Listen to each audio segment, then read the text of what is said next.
Ndugu wanahabari, kupitia kwenu muwafikishie wananchi taarifa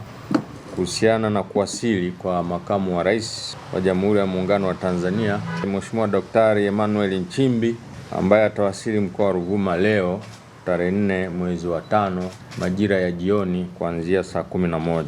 Ndugu wanahabari, Mheshimiwa Makamu wa Rais anafanya ziara mkoani Ruvuma mahasusi kwa ajili ya kushiriki mazishi ya Mhashamu Baba Askofu Mstaafu Stanford Abraham Shauri wa Kanisa la Anglican Tanzania Dayosisi ya Ruvuma, ambaye atazikwa tarehe 6 mwezi wa 5 kijiji cha Liuli, wilaya ya Nyasa. Ndugu wanahabari, pamoja na ziara hiyo ya Mheshimiwa Makamu wa Rais yenye lengo la kushiriki katika mazishi ya Mhashamu Baba Askofu, sisi wananchi wa mkoa wa Ruvuma tutapata fursa ya kuungana naye katika ziara hiyo,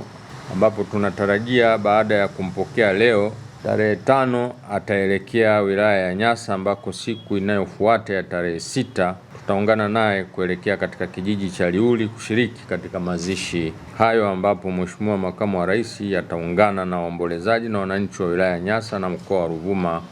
kwa ujumla. Nihitimishe kwa kuwaomba wananchi wa mkoa wa Ruvuma, hususan wana Nyasa, tuungane kwa pamoja kumsindikiza katika safari yake ya milele mpendwa wetu marehemu Mhashamu Baba Askofu Mstaafu Stanford Abraham Shauri, tukiungana kwa pamoja na Mheshimiwa Makamu wa Rais Daktari Emmanuel John Nchimbi.